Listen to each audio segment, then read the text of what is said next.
Surprise, my babies! I'm back to slither into your FYP once again as we are back house hunting with JOO. So unlike in 2024 where we had to wait like 11 months to finally get one project, which is EOK, that I was waiting for the whole year, this year surprisingly we only had to wait 1 month before Parktown Residence came up. Best pick for the year lah, obviously because it's an integrated development which all of you Singaporeans obviously love. But that's also one of the reasons why you should not love this as well. It's a double-edged sword, okay, when it comes to integrated developments. Not all integrated developments perform as per how we wish it would perform. But what exactly is integrated development? It's like that over there right now. Let's go. There are a lot of condo projects that are next door to MRT, but when we talk about integrated developments, we are talking about unmatched convenience, not just connectivity, because there will be connectivity with MRT next door, right? Hawker centers, bus interchange, community support that comes in that you don't usually get in other condo developments. For this unmatched convenience of a fully integrated development, cheap is definitely not a word I'll be associating with this project. Here's the thing, a lot of these integrated developments have existing MRT stations nearby. Parktown Residence, for example, is one that does not have the MRT station ready yet. How much premium is actually too much to pay?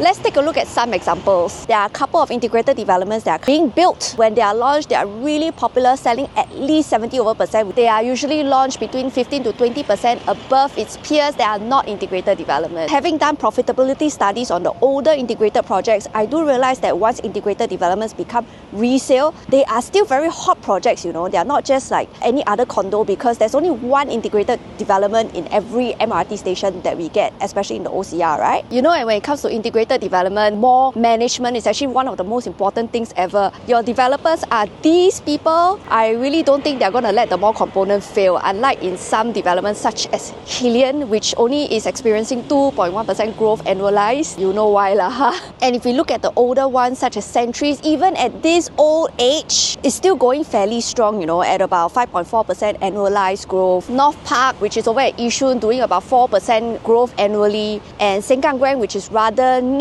also doing about 4.4% annually. To look at things from a different perspective of even after new launch becomes resale, there is still significant growth compared to its peers. But of course, there is one product that will still trump this integrated development, which is actually the surrounding ECs. End of the day, all these integrated developments still lose out to ECs leh. So if I were you and I can buy an EC right now, I'll go over to Orel. It's really very hard to trump EC gains, you know. It's a matter of whether or not you can buy one or get your hands on one only. That's the difficult part, right? Parktown Residence is one of the rare ones that actually don't have the MRT station yet, which means to say that it can actually make way for good growth even in the medium to long term. And me being Mama Ju, of course, I will have done my research first, right, on the supply and the demand of the place. And when I look at the supply over here, I was really thrilled, right, when I learned that there were so many HDBs around here, especially those that are going to MOP ones, because those are your potential exit. That said, one of the most worrying points that I have is the amount of supply of private condos being more than the existing HDB supply. And instead, because of this fact, right, I think that actually buying an integrated development here is going to help you stand out from the rest of your crowd. Those people that are buying over here, they're actually buying 3-bedroom, 4-room flats, 5-room flats, which means to say that the most popular unit type that you should be considering over at Parktown Residence should be at least a 3-bedroom.